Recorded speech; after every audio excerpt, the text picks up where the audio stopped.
I have a weakness for French fries. Although my nutritionist might disagree, I think they should be one of the major food groups. So it was no surprise when I was out for dinner with my family and curly fries had a center spot on the table. And my 9-year-old asked, "How do you make curly fries that shape?" It would have been so easy to pull out my phone and look up the answer. A quick glance around the restaurant showed me that many other people had their phones out. But I resisted, and instead I asked my son, "How do you think they make curly fries?" That began a dinner-long conversation.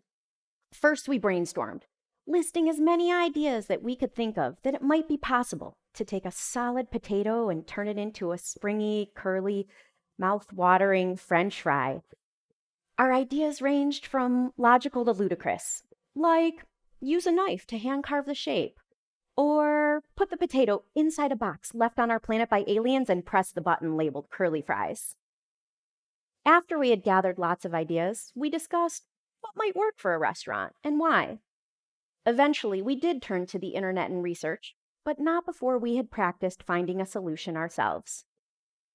Now, you're probably thinking, what's all the fuss? Why not just grab my phone and look up the answer right away? After all, we live in a world when information is literally available at our fingertips. Why not use it? When we quickly jump to a single answer or resource, there's one resource that we forget to use: our own creativity. Every time we answer a question like, "How do they make curly fries?" or any other "how can we" question, we have a chance to practice creative problem solving. How can we questions take creativity and collaboration to answer, and we have to practice to build those skills. One reason I'm so passionate about creative problem solving is because it saved lives in the past, and there's no doubt we'll need it again for the future. In my work leading creative problem solving with adults and children, we do hands-on projects to build our creativity skills. We do things like build a bridge using only Q-tips, note cards, string, and bottle caps. And when I am inevitably asked, "Why are we doing this?" I answer by sharing one of my favorite stories from the Apollo 13 mission. In this story, they encounter the proverbial problem of a square peg and a round hole. Everything was going fine. In fact, the astronauts on the mission even reported being bored, until moments later, one of the oxygen tanks exploded. The landing on the moon had to be canceled, and the main compartment of the ship, the command module, was losing oxygen and power.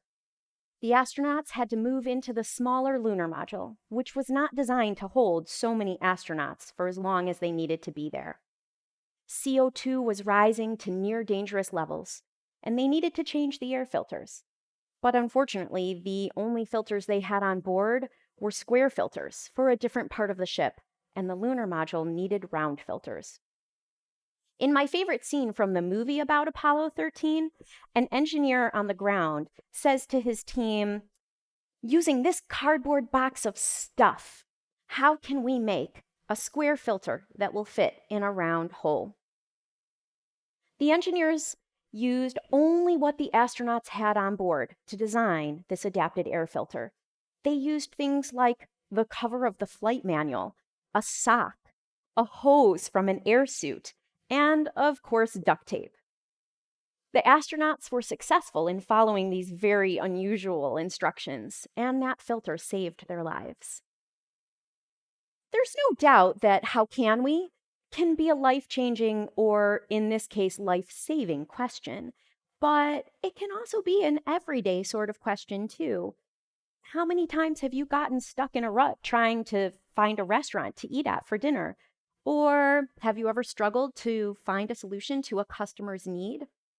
Creative problem solving is a tool that we can use in all these situations. Asking and answering that "how can we" question is at the heart of creative problem solving, and it's not a new idea. Creative problem solving was originally coined in the 1940s by Alex Osborne, the founder of the Creative Education Foundation. It was developed further in the 1950s by Sid Parnes. Creative problem solving is a process that we can use to identify a solution to a challenge and put it into action. There are two separate parts of the process: divergent thinking and convergent thinking. Divergent thinking is the idea generating part of the process, and convergent thinking is the narrowing and selecting part of the process.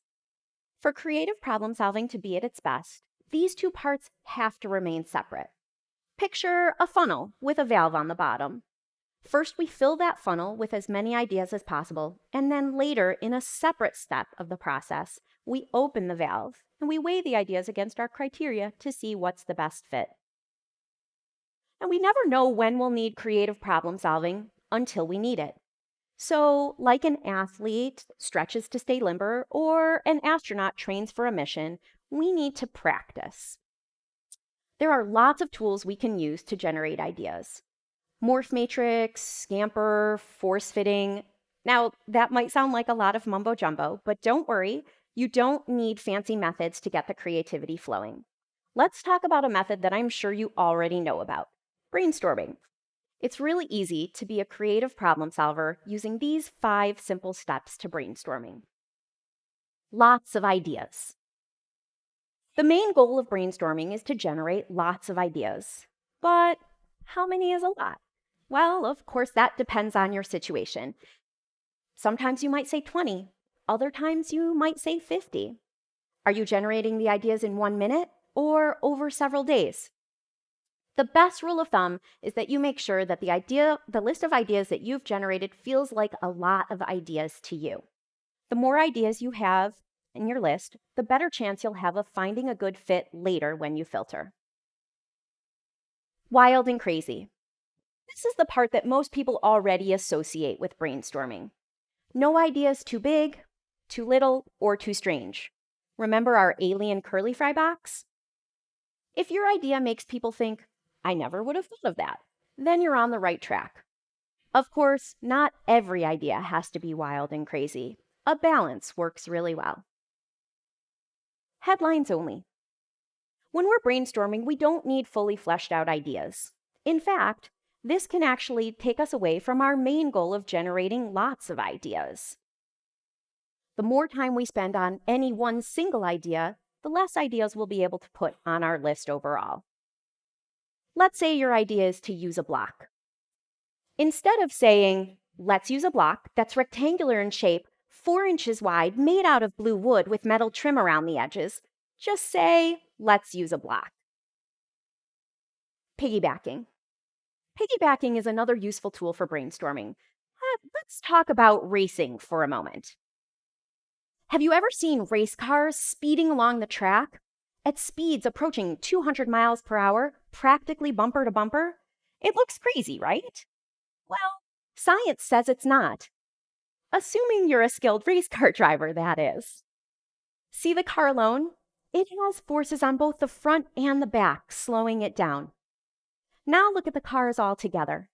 Each one of them is shifting the drag force or the low pressure area for another car. All together, they benefit. By drafting, or we could say piggybacking, they all can go faster. Piggybacking is our brainstorm version of drafting. As we create our list, we take tidbits of other people's ideas and add them to our own, incorporating them to make new related ideas. That grows our list and creates more jumping off points for others. If I say car and it makes you think to say wheel, that's piggybacking. For brainstorming to be effective, we have to agree to no judgment, negative or positive. Negative judgment isn't hard to understand. We've all had an experience of having an idea shut down. Unfortunately, it often happens too young. Years ago, I was visiting preschools to select one for my oldest child. It was about Thanksgiving time, and the children were about to do a project of turkeys. And the teacher said, "What color feathers can we put on our turkey?" One child said brown, another said orange. Then Tommy said brown, and the teacher said, "No, you can't use brown. Johnny already said brown." Next in the circle was Susie. She suggested pink feathers, and the teacher replied, "No, turkeys can't have pink feathers." I had heard enough for my tour. But negative judgment isn't the only kind of judgment that can hamper our brainstorming. We have to be really careful not to weigh the ideas against our criteria. That happens in a separate part of the process. Remember, right now we're just filling our funnel. Later, we'll open that valve and weigh the ideas against our criteria. Positive judgment can also derail the flow of brainstorming. Think of this like jumping on the bandwagon.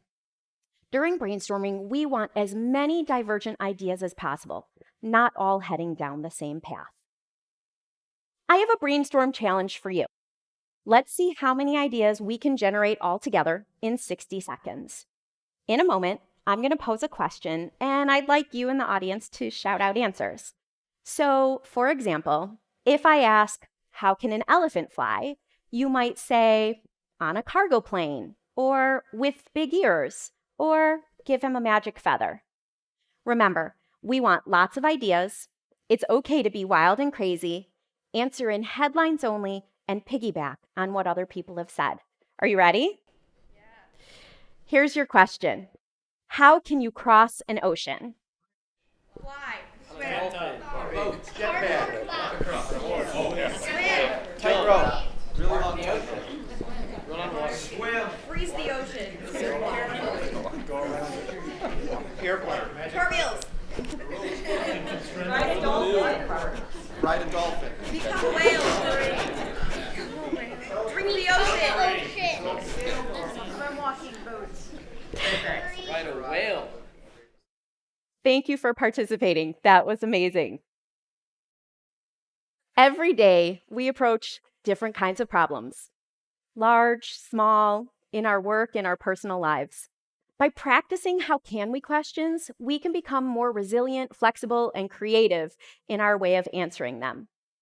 Our future world is going to be so different than our world today. We can't even imagine the challenges and questions that we'll face. By practicing how can we questions now, we'll be prepared for whatever comes along.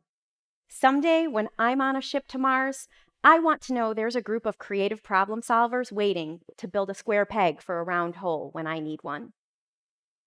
My challenge for you is to practice creative problem solving in your everyday life. It will make you more resilient and flexible. It will ensure that we have creative solutions in the world for challenges that we haven't even imagined yet. Stretch yourself to think of lots of ideas. Dream of something wild and crazy. Piggyback on the ideas of others. Next time you have a question to answer, whether it's how can we meet our customers' needs or how do they make paper clips?